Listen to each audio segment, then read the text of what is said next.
In this video, I want to share with you how to gain the trust and loyalty of your new or existing team in 30 days. If we haven't met, my name is Mary Grace Gardner, and I am a leadership coach. And for the past 15 years, I've served as the head advisor to executives in multi-billion-dollar companies, showing them how to build high-performing teams. Now, this technique is one that I have coached CEOs of hospital systems, executives at tech companies on in multiple industries, and it has worked time and time again. And I want to make sure that you know how to use this technique so that you can either get a quick orientation with a new team and build that trust, or if you have an existing team where you can do a tune-up on the trust and relationship with that team that you've got, this will work for that too. And this tool, this technique is called a listening tour. Now, this is different than just a simple meet and greet that you might have, especially when you're new to an organization or acquiring a new team within the company. This is one where it's very intentional. You gather information in an intentional way, and you actually do something with that information afterwards. It's more than the meet and greet. So let me share with you 3 steps to making sure that you set a successful listening tour. Now, the name listening tour is literally what it is. You are on a tour where you are listening. You are spending about 80% of the time listening, and that 20% of the time is you asking questions and maybe sharing a little bit about yourself. This is really important because the intention is for you to understand what's the current state of affairs at work, what's working, what's not, and then not imparting your wisdom necessarily to solve everything. You're there to understand and learn, and then later synthesize. So step 1 in this process is understanding who is it that you want to meet with. That may sound simple, but if you are the leader of a big team, you're the CEO of a company, you've got multiple departments underneath you, you've got to be strategic because in that 30 days, you can't have one-on-ones with everybody there.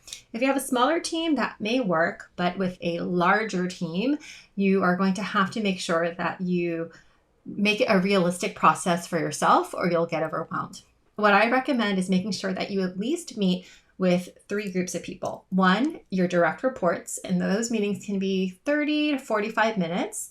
2, your skip level folks. So those are people who report to your direct reports. And you don't necessarily have to meet with them one-on-one. You can meet with them in a group setting, and I recommend no bigger than 8 to 10. So you can have different department meetings or groupings, or you can create different slots where people can sign up to meet with you so that you don't necessarily meet with every single person, but you create the opportunity if people want to meet with you, they know that they were invited.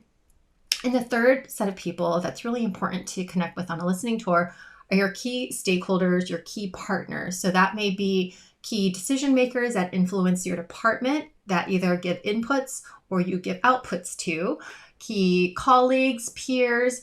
If you're the CEO or the executive of the company, that might be other people who just may be interacting with different departments within your team that you just want additional input from. So clarifying who is it that you want to meet with, and the sequence is important. I recommend meeting with your direct reports first so you can understand their perspectives, understanding then the key partners' perspectives, and then the skip level folks or the people that report to your direct reports is then really helpful. Step 2 in this process is clarifying what is your intention in this listening tour. Maybe you're new to the company or you're acquiring a new team, and your goal might be just to understand what the work is. Maybe you're not an expert in all the departments you're overseeing or don't know the day-to-day of the work that people do. Or maybe you are rolling out a new initiative, a big announcement just came out, whatever it might be. It's helpful to center your listening tour on what's your intention, what's the key thing you want to communicate. Is it that you want people to understand what's your mission and vision, or do you want them to just give you a current state of what's happening so that you can be better oriented to make decisions? But clarifying what's the intention so that you are getting what you want out of those conversations is going to be really helpful. Now, step 3 is super important to make sure these conversations go well. And you don't walk away with a long laundry list of things that people expect you to do, because these listening tours are not necessarily problem-solving sessions. You shouldn't be walking away with a long list of things to do. They're not commitment meetings. They're really information gathering meetings. And it's this for step 3, making sure that you're clear on the agenda for the conversation and the questions you're about to ask. Now, a successful listening tour session includes 3 parts. One is your introduction. So stuff about you that you want them to know. It could be basically your background. It could be your role. If you're new and people don't know about you, you can share that. Or if you have worked with that team but just haven't had a chance to connect with them personally, reintroducing yourself is really helpful at this state too. Being able to share anything high level you might want to related to mission or vision or priorities. You want to make sure that this section is quite small but level setting as well. And then the next most important part of it is a set of questions that you're asking during this listening tour. Bonus if you send those questions to people beforehand so they can be thoughtful in their responses. Some people do great off the cuff and answering in real time. Some people need time to research and think about their answers, especially if they're meeting with an executive. It can be really intimidating and people want to prepare. But here are the kinds of questions I recommend that you ask.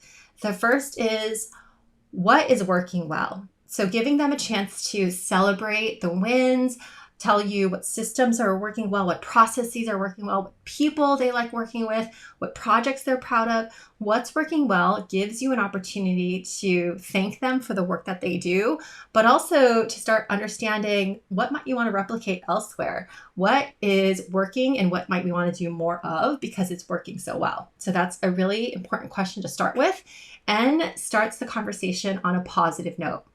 The second, and this is the really important question to ask so that you can clarify what are the pain points at the company. And this is, what would make work even better? Now, it's important to ask it in that way instead of what are the opportunities we have or what are the problems that you see? Because if you ask it in that way, you're going to be presented with a bunch of problems. If you ask it in a way where what would make work even better, it's a more solutions-focused way to answer, and it gives them a chance to tell you what they think the solutions would be. So instead of saying, the problem is we receive this information late all the time and we can't do our job, it would be an answer like, to get our information more quickly, it would be helpful if Department XYZ set these deadlines and we were able to get it on time. Just an example of being more solutions focused. So that question 2 is where you want to spend most of the conversation around. What are the key opportunities and solutions from their perspective? And then question number 3, which is really important to understand your specific role in helping to unlock productivity, a better experience for your employees, to reduce waste or friction. It's, what can I do to help you reach your goals? Now, this is really focused on you as the leader and your role in being able to remove barriers. That's what you're looking for, is what can you do specifically at your level to remove barriers? Your job isn't necessarily to solve the problems for them because they are the best people positioned to solve the problems because they are the ones dealing with them every day. But you are the one who might be able to remove barriers, whether that be adding more resources, helping across different departments. It could be a role that only you can take on. So having them identify from their perspectives, what is a way for you to be able to help them be better at their jobs is one of the best ways to understand where some of the pain points are and what you can specifically do as a leader to unlock that. And then closing the conversation and clarifying how you're going to circle back with them so that they know something is being done with this information. You don't necessarily have to do every single recommendation that they have, nor should you, because you need to understand the bigger picture of what's going on at the company instead of just these one-off solutions. But you have to have some way to be able to make sure that people feel like you're doing something with that information they just shared. Anytime people give you information at the company, whether that be a survey, a listening tour, an email, or a suggestion, a stop by your office to tell you something, every time you don't do something with that information, whether it's implementing the idea, giving feedback on why it can't be done, clarifying something regarding that issue that they said needs resolution and why it can't be resolved, doing something with it, you erode trust every time you do nothing with it. So now that you've developed all this really goodwill with your team, you've connected with them personally, you've shown that you cared by spending time with them, you've listened to their concerns. The next thing that you have to make sure that you do so that they continue to trust you is make sure that you are doing something with that information. So in the next video, what I'm going to share with you is what do you do now that you have been given all of this really helpful feedback and data so that you can continue to build that trust with your team. I'll see you in the next video.